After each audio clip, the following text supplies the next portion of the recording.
Hello, Texans. I'm Susanna, and this is the Susanna Gibbs Show. I have been fortunate enough to have two careers happening simultaneously over the past 25 years.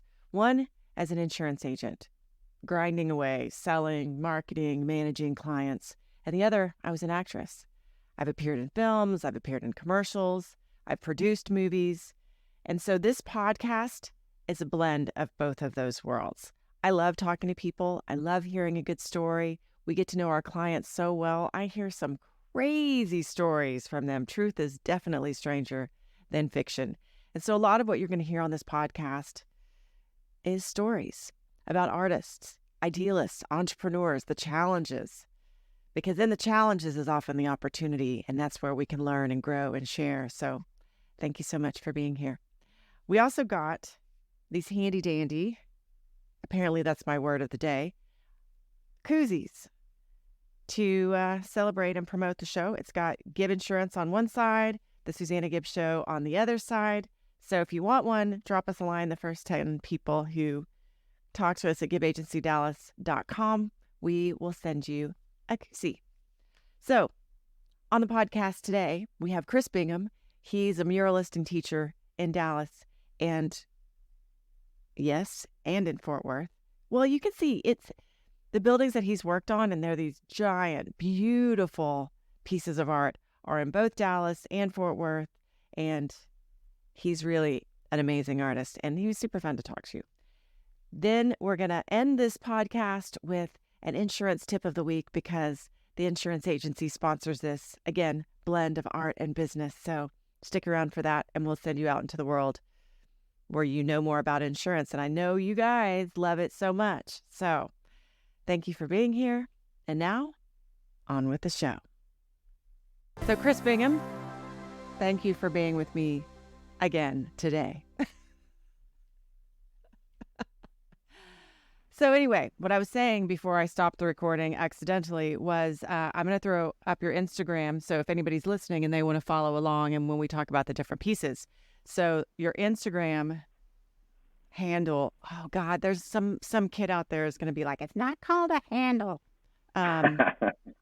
Chris Bingham Art. Chris Bingham Art. Chris Bingham Art. You can go there and check it out and see kind of what we're talking about when we get to that point. What is it about murals that like totally floats your boat? Early on, I didn't know if it was something I was going to be good at or like, but getting into it, I think, just the sheer size of them alone was kind of overwhelming. First of all, I mean, thinking about getting up on the side of a 30-foot building was, terrifying to me.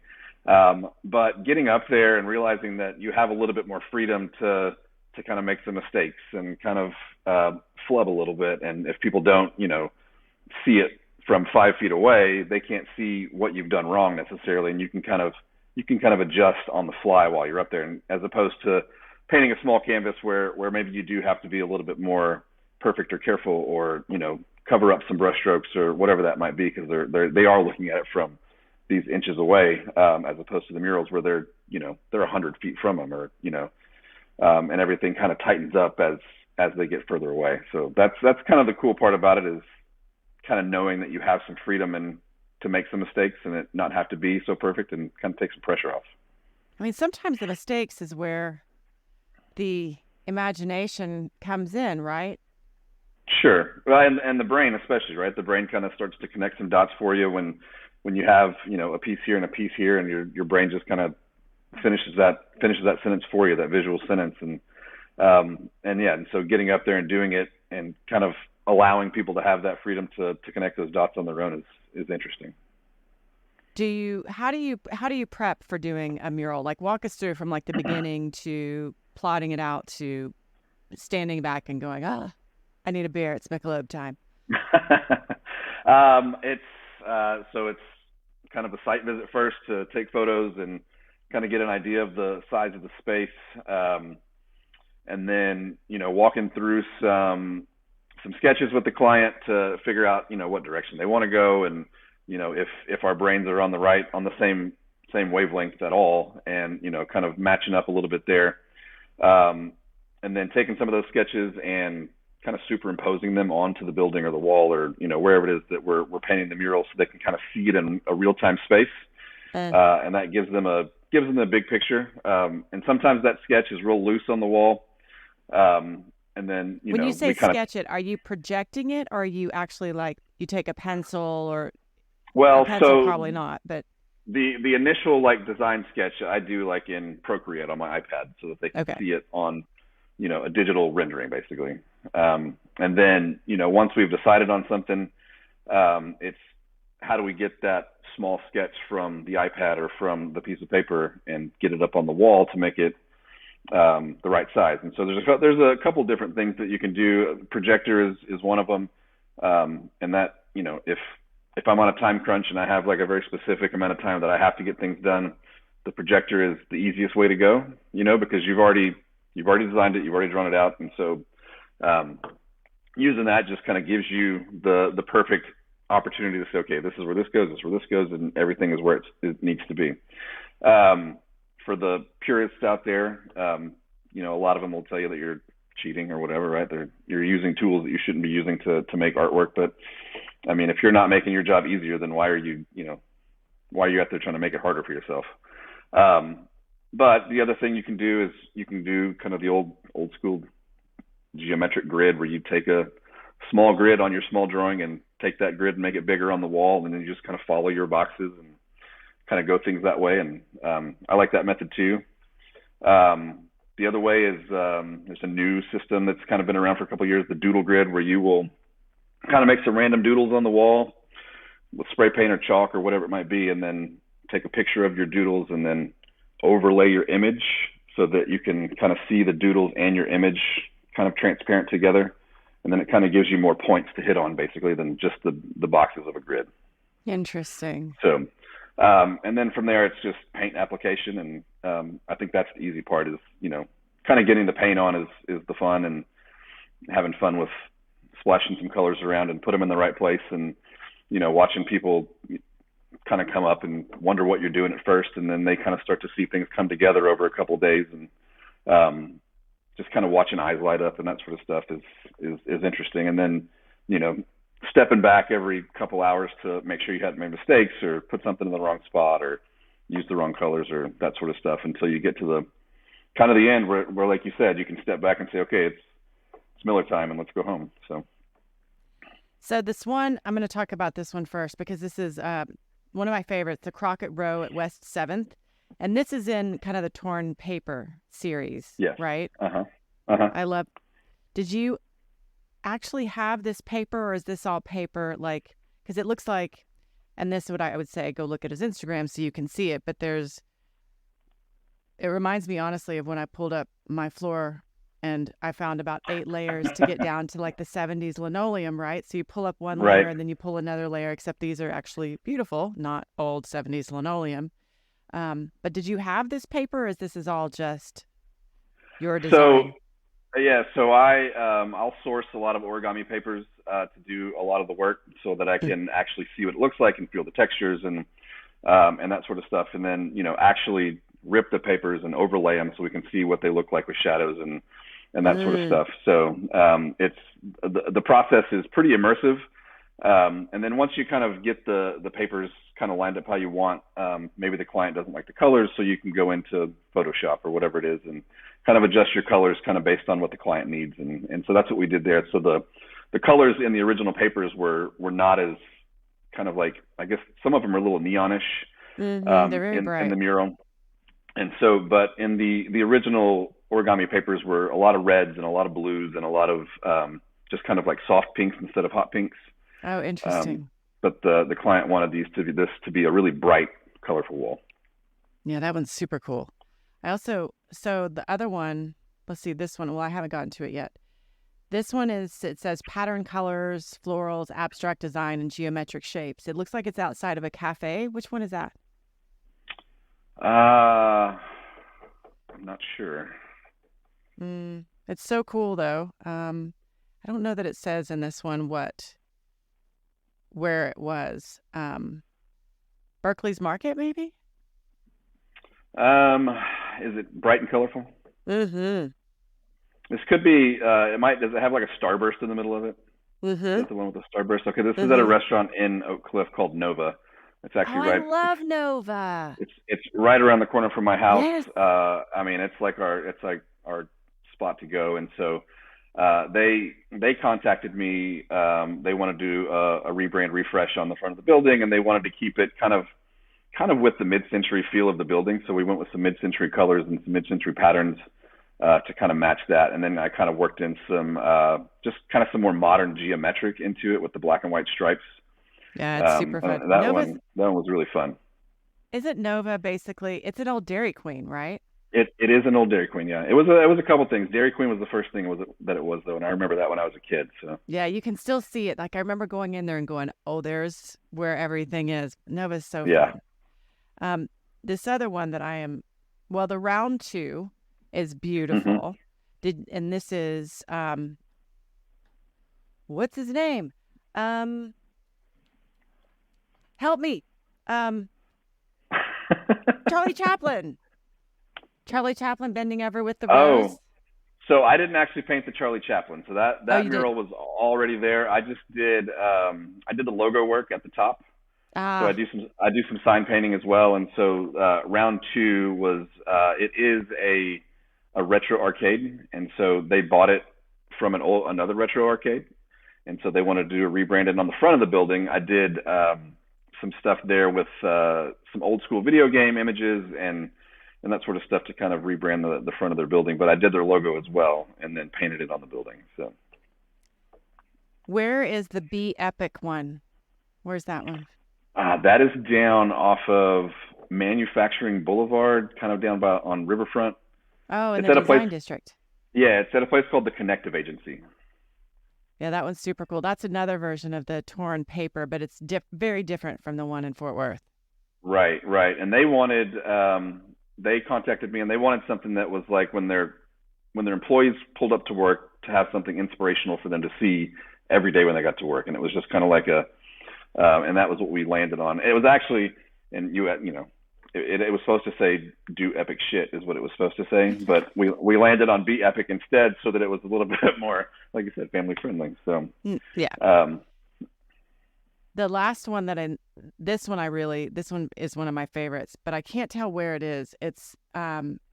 It looks like maybe it's by a lake. It's the walkway. It's got this cool bird on it with red in the background.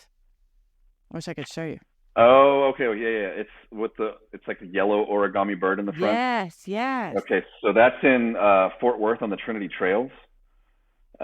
They did a project a couple years ago where they did an open call for area artists to paint these like pillars out there on the Trinity Trails. So it's a biking, hiking, people go boating down the river there on the Trinity Trails, and so it just kind of add to the visual landscape. And everyone was kind of asked to do something that kind of added to the natural landscape. So they gave us kind of some real specific ideas of like you can use these animals or these flowers, plants, anything that you would find kind of on the Trinity Trails in a Mm, natural setting. So so the bird is it's an origami heron, nice. and so the heron is kind of the natural habitat and lives down there as well. So that Do one you was fun, have but it was hot out there for sure on that one. oh, I'm going to ask you this question, and I'm going to $5. I know the answer. What Okay. is your favorite mural? My favorite mural is the one in Fort Worth at Crockett Row, the one of the torn paper, the torn Oh, origami papers. yeah, that one is So really good. I thought you were going to say, which is when I ask, we have different artists on the show, and whenever I've said, hmm "What's your favorite one?" Do you know what they usually say? what's Or what that? they the last one I just did, Yeah, the yeah. most Well, recent one.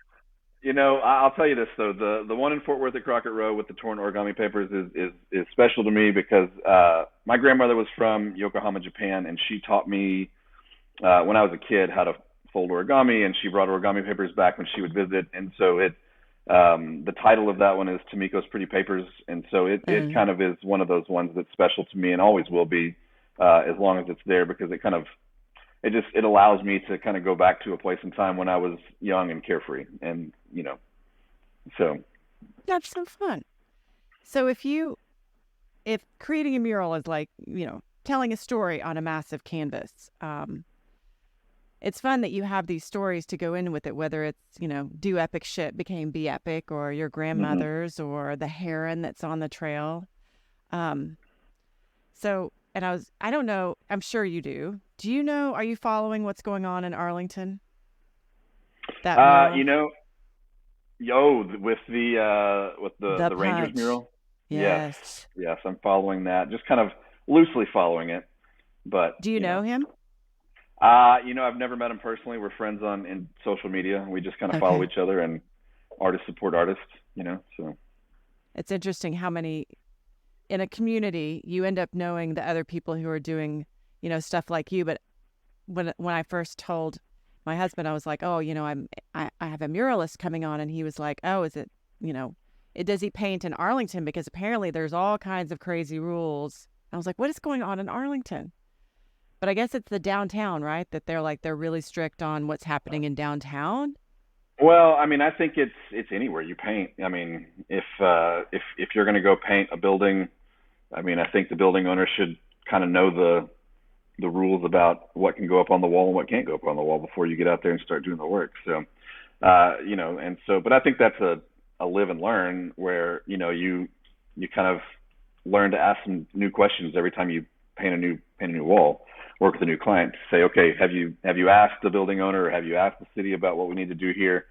Because I would hate to get in and do the work and then have them have to cover it up and still have to pay me. So What does the city of Dallas code say? Or is it different by neighborhood? that's, I think it's different by neighborhood. So I know, I mean, especially like I live in Oak Cliff, and so like here in Kessler Park, I mean, there's sections of Kessler Park, like Winnetka Heights. If you own a business in Winnetka Heights, you can't paint anything on the buildings, no matter what, because it's a historic district. Mm-hmm. But I think that there's different things, different rules for different applications of what you're doing. So, like if you're doing like a sign for somebody, if you're painting a sign, I think there's some businesses in some cities and some areas that you have to have a sign permit to actually paint your sign, paint your logo on the building. And so I know there was a couple years ago, there was a restaurant in Highland Park, I think, or North Dallas, that I think it was like a biscuit bar or something. I don't know what it was. And so they had a mural painted with their logo, and then the city came and said, no, you can't do that. You have to take that down. And so, I Womp mean, womp. it is what it is. But I mean, I think some people get around it and some people don't. And I think this was just one that I think his mural made headlines and got a lot of attention, and it got the attention of the people that he didn't want it to get, and they were going to make him take it down. But it's still up. So, I mean, good for him, right? And that's what I saw, that it's still up as of now, that the mayor said, no, it can stay. hmm So, um, have you ever had to take any of yours down? I haven't, no. Oh, good for I've you. not had to take any, yeah. Haven't had to take any down. I've had a couple get graffitied over a couple times, just a little maintenance work to go back and fix them. I had one that got smashed through by a Range Rover Oh my in goodness. outside of Bishop Arts, um, which was a sad day to watch this whole thing just crumble bricks, but it is what it is. When you're doing a mural, do people stop and watch with you for a little bit? Always. I mean, I get a lot of people that will just stop and ask questions, or will just want to, just kind of watch what I'm doing, because, it's not something you see on an everyday basis, I don't think. And so I think people are just curious and kind of fascinated by, people doing things that are out of the ordinary. Similar to if I was to see a musician playing the guitar and singing on the street, I'd probably stop and watch, because it's not something that I know how to do. So No, I'd be like, let's pull up a camp chair and yeah, open a exactly. open a beverage and Yeah. watch what's going on. Right. Right. And I know that sometimes you've had people want to help, Yes. offer to. I living in Dallas and working in kind of the greater metroplex, a lot of the places I paint, the homeless community stops a lot and are always eager to offer their help for money, obviously. But they're always a good chat too. I mean, it's always good to talk to people and kind of figure out people's stories, and you know, kind of make friends right off the bat, and but they I don't ever take them up on their offer to help. I find that getting too much help kind of slows me down a little bit too, because you got to go back and fix the work that other people do for you. So Yeah, I have to think there have been times when, I mean, you're somewhat of a captive audience for someone or a homeless person or whoever who wants to come up and talk to you. Like, you're not really leaving. You're going to keep painting and they're going to right. keep talking to you, which I have to think could be both good and bad depending on what they're saying. Well, for sure. I mean, you gotta, yeah. I mean, you do have to kind of work with one eye looking over your shoulder every now and then, just to make sure that you're not being taken advantage of, or whatever. But for the most part, I've found all positive interactions. So That's awesome. And how long have you lived in the Cliff? my whole life. I just Oh, turned really? 44. I turned 44 2 weeks ago, and I've been here my whole life. So. Obviously, Oak Cliff has had a ton of changes, hmm definite cosmetic changes. What do you see? What do you feel like are some of the big changes at Oak Cliff? How's it different for you than it was as a kid?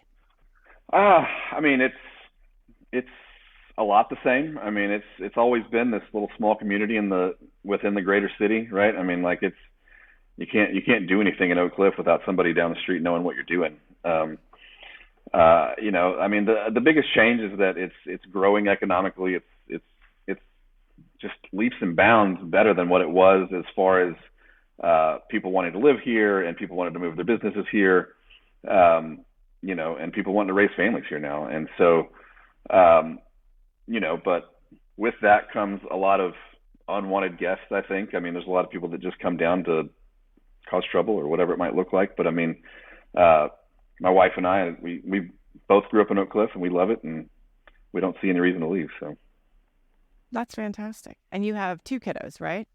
I do. Two boys, one going to sixth grade, one going into second grade. So you've been a teacher for, I think I saw on your page, 16 years. Is that right? Yeah, so this is year 17 for me. And hmm you're in Mesquite ISD. Are they in DISD or are they with you? So my kids go to private school where my wife works. Oh, okay. Okay. hmm Um, how do you feel about the school system and everything that you have to deal with? I mean, I don't know. I honestly don't remember if we talked about this when we did our pre-interview, but I've interviewed Veronica Mata a couple Okay. weeks ago. Her daughter was shot and killed in the shooting at Uvalde. Okay. And so one of my other guys who works in the office with me, he's a teacher during the year, and he comes to sell insurance for us in the summer, right? And so I asked him, I said, I'm going to have her on. Do you have any questions that you want me to ask? And he said, he was like, honestly, no, it's not something I want to think about.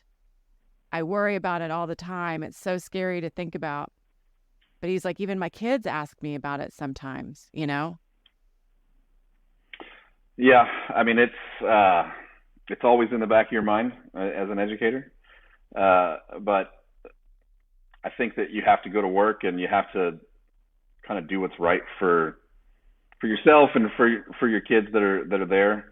And if you go in with an idea that you're there to teach and inspire, and do whatever else, and then they're going to follow you blindly through that, right? I mean, so and so I kind of go into it every day with the purpose of kind of teaching and preaching the passion that I have for what I do, and then the kids jump on board, and like I said, they kind of figure out what it is that they want to do, and they figure out what they're good at, and they figure out what they want to get better at. And so you can't go into it with kind of a negative or skeptical mind, thinking that something's going to happen. But it's there. On the days when, you have the lockdown drills, is hmm it a stress, or is it just like we just check that box and move on and focus on the more positive things?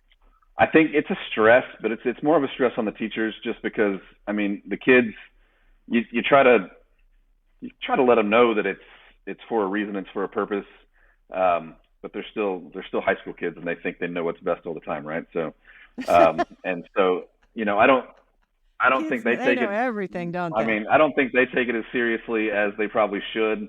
But we do our best to kind of prepare them for any situation, and um, you know, and I think that they know that if anything were to happen, that we've got their back. So, I mean, What what is some of the best? What's the best thing for you in teaching? the best thing is watching a kid go from this like kind of skeptical freshman who doesn't necessarily know what they want to do with life or who they are, watching them go through 4 years of high school, figure out how to make art, be confident, make decisions on their own, have critical thinking skills to say, I'm going to do this, I'm going to do that. Watch them go to college or not go to college, whatever it is that they decide to do. And then just watch them flourish kind of as they grow up. I mean, teaching for 17 years, uh, you kind of start to see these kids grow up and become adults and get married and have kids and have jobs and kind of see where they land on their feet. And I think that's the cool thing, is to watch them after they've graduated and kind of see their life after that. Well, the reason we found you is because of Ania, who works with us, Hmm. was in high school with you. Were you surprised when you ran into her again? Yeah, I mean, she sent me a message and said that she recommended me for this podcast, and I was flattered, obviously, and but it's just so fun to watch because she was such a cool student, right? And so I remember I showed her a video of a designer that I thought was really cool. His name's Christopher Neiman. He's a graphic designer, and he does just some really interesting, quirky designs and that sort of stuff. And so I watched her work as she was kind of going through my class, and I thought that he was kind of a good fit for where she was going. And I did before I had two kids. Sorry if you can hear that squeaking. That's my dog playing with a squeaky toy in the background.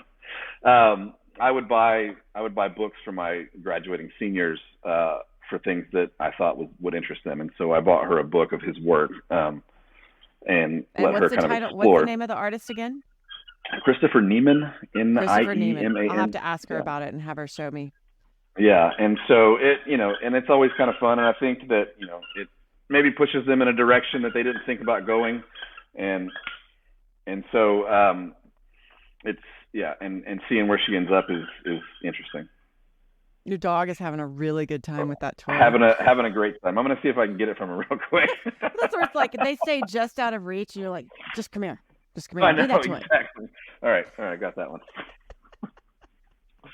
She's like, well, you just come play.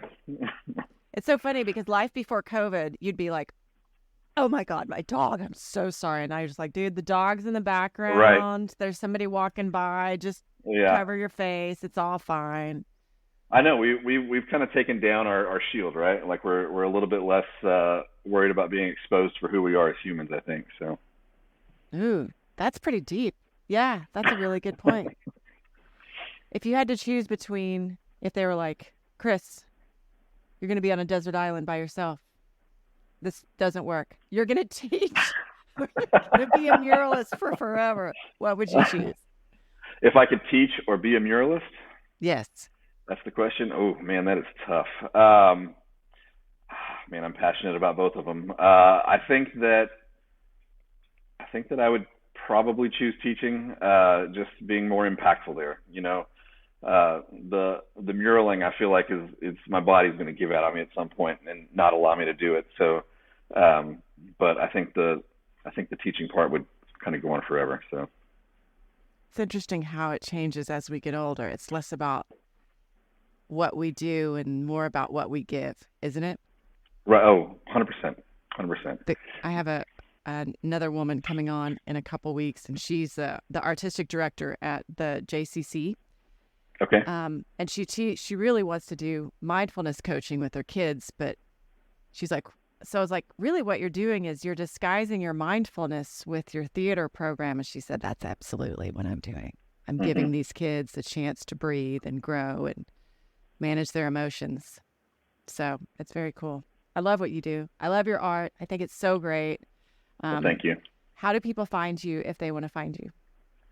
On Instagram and Facebook at Chris Bingham Art, and then on the web at chrisbinghamart.com. Excellent. Anything else we want to talk about before I let you get to your kiddos and your squeaky dog? I mean, you're the one with the questions. If you want to keep asking, I'm here. So, well, you know what we really want to do is because this is an insurance agency sponsors this. I don't know how much Ania told you, so I'll just assume she didn't tell you anything. I've been an actress here in Dallas for 20-something years, long time. Okay. And I had this insurance agency. And so we were like, oh, let's have a podcast to support the insurance agency. And they're all linked on the web. So anytime we get links on the podcast or clicks on the podcast, it helps us with our insurance agency, right? Okay. Which is really exciting for me versus, having art to go away to Oklahoma for film for 3 weeks. Now I have art that's blending with my business, which is really fun. But the cool thing about insurance is that we end up catching back up with people year after year because we either have to update their policies or we have to change out a car or, people have kids or something. And so that was one of the things we want to do on the podcast is get back to our guests in a year and say, hey, how have you been? Okay. What you been doing? Tell us about some new art. Tell us about some new stuff. So this is not goodbye. It's just see you in a little bit. Well, I love it. That's awesome. I love the model for that. Well, thanks. Well, thanks so much again for being here. We appreciate it. And thanks so much. Well, I appreciate you having me. I think it would be fun to be a fly on the wall in Chris's class because I think his super chill demeanor would probably really capture his students' attention and their respect. I know Ania really liked him when he was her teacher. So we're going to move on to our insurance story of the week.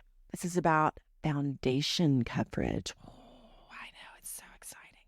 But because it is so hot here in Texas and it's very dry, foundations shift a lot here because of the black soil. And so foundation coverage actually doesn't cover that shifting. What it does cover is, let's say your pipe burst underneath the house and you have to dig through the foundation to get to it.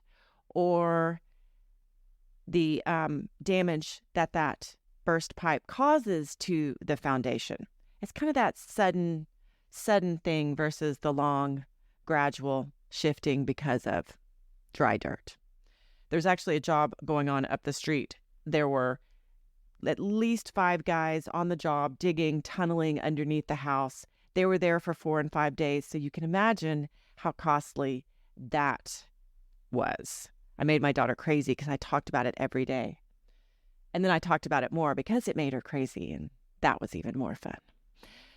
Thank you so much for being here. Don't forget, drop us a line for a koozie at gibagencydallas.com and share this podcast. We appreciate that you spend time with us, and I love getting feedback. For those of you who are giving me feedback, I appreciate it.